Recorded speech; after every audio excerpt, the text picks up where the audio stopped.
हाय, आज की वीडियो है ऑन डुअल एस्पेक्ट कंसेप्ट और डबल एंट्री सिस्टम। ये कंसेप्ट बहुत ज़रूरी है, जैसे कि मैंने आपको पहले वाली वीडियोस में भी बताया है।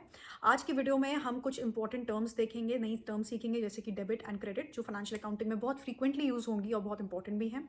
उसके बाद हम कुछ और टर्म्स देखेंगे, जैसे कि अकाउंटिंग इक्वेशन क्या होता है, बैलेंस शीट क्या होती है, राइट। अगर आपको ये कंसेप्ट ऑलरेडी आते हैं और अगर आपको ये पूरा जो पार्ट है ये क्लियर है, मैं फिर भी आपको सजेस्ट करूँगी कि आप पूरी वीडियो देखिए। बेशक इसकी स्पीड 2x टाइम इंक्रीज़ करके या 1.75 टाइम्स इंक्रीज़ करके देख लीजिए, लेकिन पूरी वीडियो देखिए क्योंकि ये कंसेप्ट बिल्डिंग के लिए बहुत ज़रूरी है।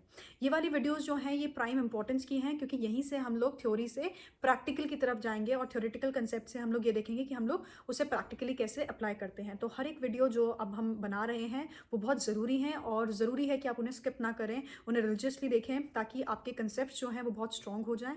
And if you keep the pace with me, I will make sure कि आप लोग फाइनेंशियल अकाउंटिंग में बहुत अच्छा परफॉर्म करें in your exams also, and you're able to understand the subject and its soul. So without any delay, let's move to the board. So let's talk about double entry system, या फिर जैसे हम कहते हैं dual aspect concept, right? अभी तक हमने जितनी भी वीडियोस पढ़ी हैं उसमें कहीं ना कहीं इन दोनों टर्म्स का इस्तेमाल तो हुआ ही है। मतलब ये कि ये दोनों चीज़ें जो हैं ये प्राइम इंपॉर्टेंस की हैं, क्योंकि मैंने आपको फर्स्ट जो वीडियो है फाइनेंशियल अकाउंटिंग की उसमें भी बताया था कि अब जो हम फाइनेंशियल अकाउंटिंग में तरीका इस्तेमाल करते हैं उसे हम बोलते हैं डबल एंट्री सिस्टम। और डबल एंट्री सिस्टम से पहले हमारे पास एग्जिस्ट करता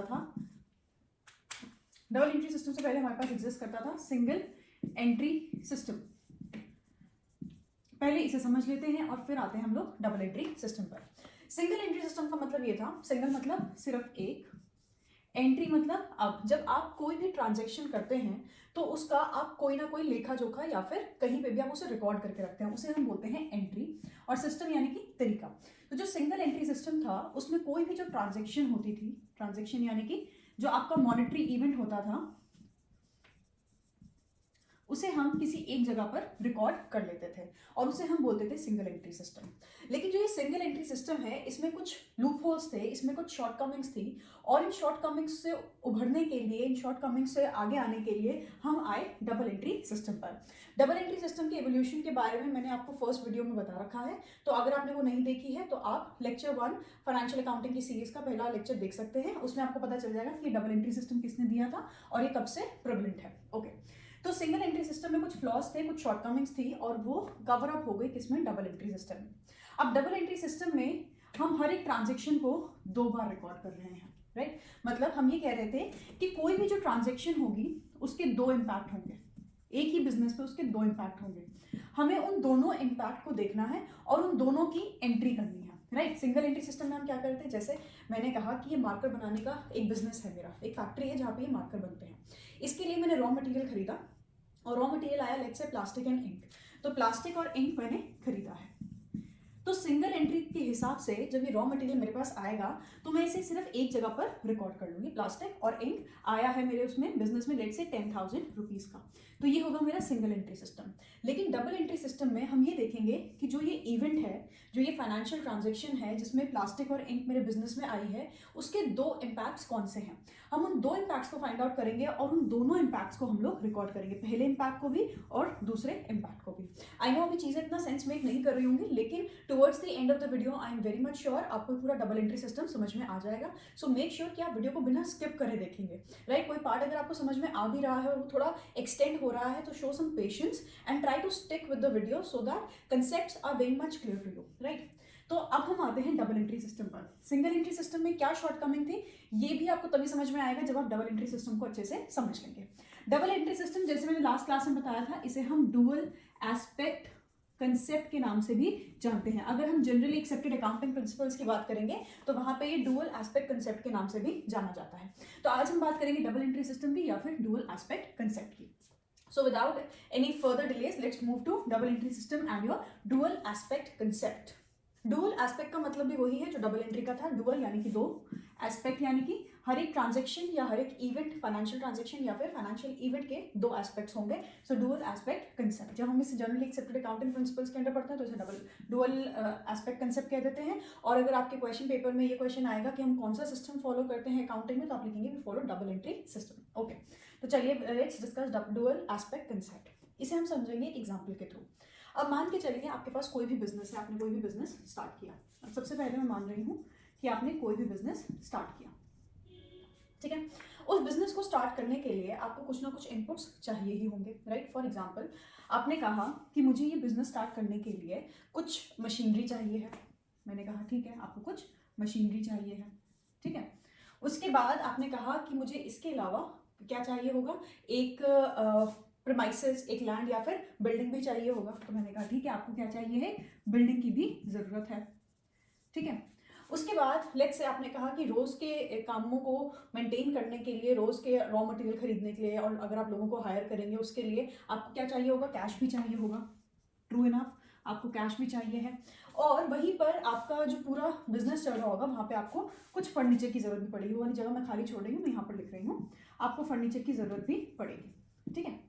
अब मुझे बिजनेस करने के लिए जिस भी चीज़ का बिजनेस सोच सकते हैं उसके लिए मुझे फर्नीचर चाहिए, मशीनरी चाहिए, बिल्डिंग चाहिए और मेरे को थोड़ा सा कैश चाहिए। चलो एग्जांपल ले लेते हैं कि आपको जिम का बिजनेस ही स्टार्ट करना है। फर्नीचर चाहिए होगा, थोड़ी सी आपको कुर्सियाँ डालनी है या आपको अपने रिसेप्शनिस्ट को बिठाना है, उसके लिए आपको क्या चाहिए, फर्नीचर चाहिए, ठीक है। मशीनरीज चाहिए होंगी जो जिम से रिलेटेड है, एक प्रीमाइसेस चाहिए होगी, एक जगह चाहिए होगी, तो वो क्या है, बिल्डिंग है। और आपको रोज के खर्चे मेंटेन करने के लिए कुछ कैश भी चाहिए होगा, राइट। तो ये सारी चीज़ें आपको चाहिए हैं। अब अगर आप पिछली वाली वीडियो में जाएंगे और आप देखेंगे कि ये फर्नीचर, मशीनरी, बिल्डिंग, कैश कौन सी कैटेगरी के अंदर आते हैं, तो आप देखेंगे जो हमने कैटेगरी पढ़ी थी असेट्स की, यहाँ पे मैं लिख रही हूँ असेट्स, ये सब के सब असेट्स की कैटेगरी के अंदर आते हैं। ये बिजनेस के लिए क्या होंगे, असेट्स होंगे, फर्नीचर भी, मशीनरी भी, बिल्डिंग भी, कैश भी, क्योंकि ओनर ने इसे क्या किया होगा, एक्वायर किया होगा। कैसे एक्वायर किया होगा, मनी की एक्सचेंज में, क्योंकि इसकी कुछ मॉनेटरी वैल्यू है। और क्यों किया है एक्वायर, क्योंकि उसे कुछ बेनिफिट डिराइव करना है इनसे, राइट। तो ये क्या है, मेरे असेट्स हैं, राइट। ये तो हो गए मेरे असेट्स। अब जितने भी ये असेट्स हैं इसके लिए कुछ ना कुछ पैसे लगेंगे, जाहिर सी बात है। अब लेट्स से फर्नीचर जो था वो आया 50,000 रुपीज़ का, ठीक है। मैं यहाँ पर लिख रही हूँ फर्नीचर आया 50,000 रुपीज़ का। उसके बाद जो मशीनरीज थी लेट्स से वो आई 10,50,000 की, ठीक है। मशीनरी जो थी वो आई 10,50,000 की।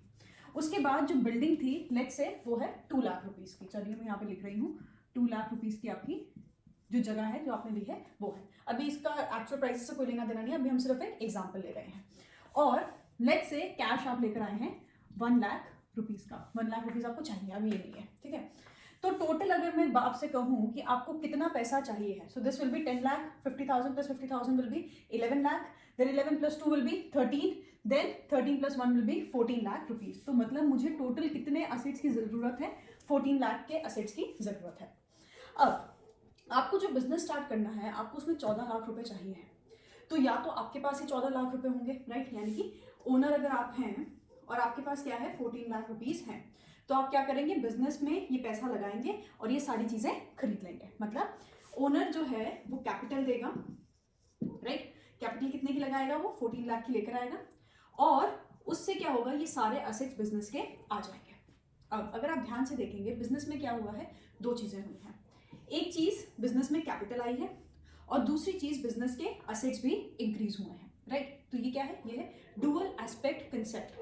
ट्रांजैक्शन एक ही है, इवेंट एक ही है कि ओनर बिजनेस में कैपिटल लेकर आया और कैपिटल लेकर आया वो 50,000 फर्नीचर के फॉर्म में, 10,50,000 मशीनरी के फॉर्म में, 2 लाख बिल्डिंग के फॉर्म में और 1 लाख कैश के फॉर्म में, राइट। या मैं ऐसा कह सकती हूँ कि ओनर जो है वो टोटल 14 लाख की कैपिटल लेकर आया, जिसमें 50,000 का फर्नीचर है, 10,50,000 की मशीनरी है, 2 लाख की बिल्डिंग है और 1 लाख का कैश है।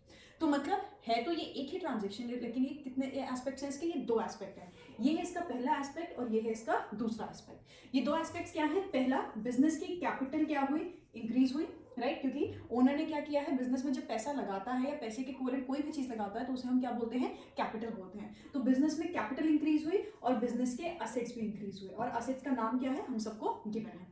अब हमेशा याद रखिए बेटा, एक बिजनेस में बहुत तरीके के असेट्स होते हैं, फर्नीचर है, मशीनरी है, बिल्डिंग है, कैश है। तो हम असेट्स को ना कभी भी कलेक्टिवली नहीं दिखाते हैं, उनके नाम से उन्हें एड्रेस करते हैं। जैसे फर्नीचर एक असेट है, हमें पता है, तो असेट के अंदर ये सारी कैटेगरीज आती हैं कि फर्नीचर भी क्या है, एक असेट है, then your machinery is also an asset, cash भी आपका एक असेट है। उसी तरीके से बैंक में जो आपके पैसे रखे होंगे वो भी क्या है, असेट है, ठीक है। चलिए अब दूसरा एस्पेक्ट ले लेते हैं इसका। ये तो पहला एस्पेक्ट हो गया, राइट। अब दूसरा इसकी प्रोबेबिलिटी ले लेते हैं। लेट्स से आपके पास सिर्फ 10 लाख रुपीस थे। कितने थे आपके पास, 10 लाख रुपीस थे और आपको टोटल असेट्स कितने के बनाने हैं, 14 लाख रुपीस के बनाने हैं।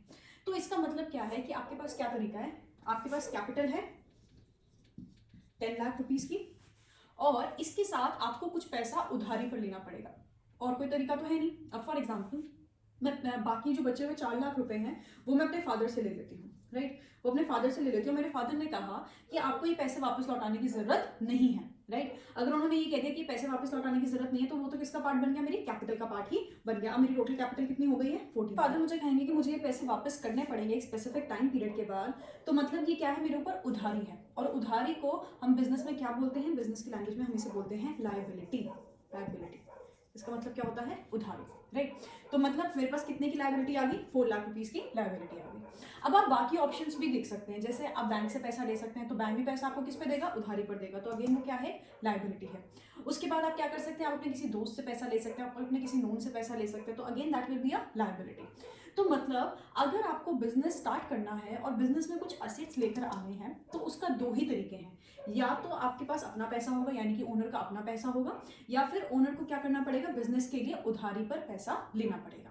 तो बिजनेस के कंटेक्स्ट में जो ओनर पैसा देता है उसे हम क्या बोलते हैं, कैपिटल बोलते हैं, और जो ओनर बिजनेस के लिए पैसा लेकर आता है किसी से उधार लेके, उसे हम क्या बोलते हैं, लायबिलिटी बोलते हैं, क्योंकि वो ओनर पे नहीं, वो बिजनेस पे लायबिलिटी है। वो जो लोन लेगा वो किसके नाम पर लेगा, बिजनेस के नाम पर लेगा। So this is your capital and this is your liability, और यहां पर मैं लिख रही हूं सारे assets, right. Capital plus liability is equals to assets, या मैं थोड़े से इस तरीके से लिख दूं तो इक्वेशन क्या बन जाएगी, assets is equals to liabilities plus capital. मतलब एक बिजनेस में जितने भी असेट्स बनेंगे वो या तो मालिक के पैसे से बनेंगे, ओनर के पैसे से मिलेंगे जो उन्होंने बिजनेस को दिए हैं, या फिर उधारी के पैसे से बनेंगे। इसके अलावा कोई भी तीसरा तरीका एग्जिस्ट नहीं करता है। तो जो ये इक्वेशन हमारे पास बेटा आती है, ये सबसे अच्छे तरीके से दिखाती है डुअल एस्पेक्ट कंसेप्ट को। ये दिखाती है डुअल एस्पेक्ट कंसेप्ट को कि जो ये पूरी हमारी अकाउंटिंग है वो हमेशा क्या रहती है, बैलेंस्ड रहती है। वो क्या रहती है, हमेशा बैलेंस्ड रहती है। कैसे बैलेंस्ड रहती है, क्योंकि असेट्स जो है वो हमेशा किसके बराबर होंगे, submission of liabilities and capital, यानी कि सम ऑफ लायबिलिटीज एंड कैपिटल। और ये जो ये इक्वेशन है, अब ये बीच में ये है, तो इसका मतलब क्या है, हमेशा क्या रहती है, बैलेंस्ड रहती है। और इसी को बेटा बोला जाता है अकाउंटिंग इक्वेशन। अकाउंटिंग इक्वेशन, अगर आप 11th के स्टूडेंट हैं तो अकाउंटिंग इक्वेशन पहला प्रैक्टिकल कंपोनेंट होगा आपकी बुक्स में, और अगर आप ग्रेजुएशन लेवल के स्टूडेंट हैं तो बहुत बार अकाउंटिंग इक्वेशन के पूरे प्रोसेस को हटा दिया जाता है, सीधा आपको जर्नल एंट्री से बताया जाता है। लेकिन समझने के पर्पस के लिए अकाउंटिंग इक्वेशन को पहले पढ़ना बहुत ज़रूरी है। सो मेक श्योर अगर आप ग्रेजुएशन या पोस्ट ग्रेजुएशन के स्टूडेंट भी हैं और आप फाइनेंशियल अकाउंटिंग सीखना चाहते हैं तो आप अकाउंटिंग इक्वेशन को मिस नहीं कर सकते हैं, इवन दो ये आपके सिलेबस का पार्ट नहीं है तो भी। और अगर आप 11th क्लास में हैं, चाहे आप सीबीएसई बोर्ड के हैं या आप आईसीएसई बोर्ड के हैं या आईएससी बोर्ड के हैं, तो आपको अकाउंटिंग इक्वेशन पढ़ना ही पड़ेगा। सो अकाउंटिंग इक्वेशन का जो फॉर्मूला है वो कहता है assets is equals to liabilities plus capital, यानी कि हर एक ट्रांजेक्शन के 2 इवेंट्स होते हैं और वो 2 इम्पैक्ट्स होंगे इस तरीके से, right. Assets is equals to liabilities plus capital, इसे हम लोग बैलेंसिंग इक्वेशन भी कहते हैं। Accounting equation, balancing equation, right, इसे हम बैलेंसिंग इक्वेशन भी बोलते हैं। और ये बात मैं आपको बताऊं कि ये बहुत ज़्यादा इंपॉर्टेंट है। कैसे इंपॉर्टेंट है, अब फॉर एग्जांपल आपने बिजनेस स्टार्ट किया, मैं यहीं पे एक छोटा सा स्पेस ले रही हूँ, उसके बाद मैं आपको डिटेल में समझाऊंगी। अब मैंने क्या किया, टी शेप का वो बना दिया। टी शेप क्यों बोलते हैं बेटे, टी शेप अकाउंट क्यों बोलते हैं, ये देखो इसकी ये शेप क्या है, टी शेप है। मतलब हमने क्या किया, पेपर को 2 पार्ट्स में डिवाइड कर दिया, और 2 पार्ट्स में मैं क्या कर रही हूँ, एक पार्ट में ये वाला कंपोनेंट दिखा रही हूँ, एक पार्ट में ये वाला कंपोनेंट दिखा रही हूँ। तो यहाँ पर मैं दिखा रही हूँ कैपिटल, और यहाँ पर मैं दिखा रही हूँ लायबिलिटीज, और यहाँ पर मैं दिखा रही हूँ असेट्स, ठीक है। तो मैंने क्या किया, पेपर को 2 साइड में बांटा, इसलिए हम इसे टी शेप अकाउंट बोलते हैं। यहाँ पे कैपिटल लिखा, यहाँ पे लायबिलिटीज लिखी और यहाँ पे असेट्स लिखी। अब क्या हुआ, अब मैं यही चीज़ यहाँ पर कर रही हूँ, मैं दिखा रही हूँ आपको। ये वाला एग्जाम्पल लेते हैं कि कैपिटल जो है वो कितने की है, 10 लाख रुपीज़ की है, तो मैंने यहाँ पर लिख दिया 10 लाख। लायबिलिटी कितने की है, 4 लाख रुपीज़ की है, तो मैंने यहाँ पर लिख लिया, ये आ गई 4 लाख रुपीज़। और असेट्स के नीचे मैंने पूरा मेंशन कर दिया कि फर्नीचर था 50,000 का, then your machinery was of 10,50,000, फिर हमारा जो बिल्डिंग थी वो थी 2 लाख रुपीज़ की, और जो हमारा कैश था वो था 1 लाख रुपीज़ का। और अब मैं आपसे कहूँगी कि दिखाओ भाई ये दोनों बराबर हो रहे हैं कि नहीं, तो आप कहेंगे हाँ, यहाँ पे टोटल कितना आ रहा है 14 लाख रुपीज़, और यहाँ पे टोटल आ रहा है 14 लाख रुपीज़, राइट। अब बेटा क्योंकि हमने इसे पेपर पर दिखाया है और एक टैबुलर फॉर्म में दिखाया है, तो इसी को बोला जाता है बैलेंस शीट। बहुत बार आप सबने नाम सुना होगा कि इस कंपनी की बैलेंस शीट पढ़ के बताओ, इस कंपनी की बैलेंस शीट मैच हो रही है या नहीं हो रही है, तो इसी को हम बोलते हैं बैलेंस शीट। बैलेंस शीट हमें क्या बताती है कि कैपिटल और लायबिलिटीज का जो सबमिशन है इन दोनों को ऐड करके वो असेट्स के बराबर आना चाहिए। क्यों आना चाहिए है? क्योंकि अकाउंटिंग इक्वेशन ने बता रखा है कि ऐसा क्यों होना चाहिए है।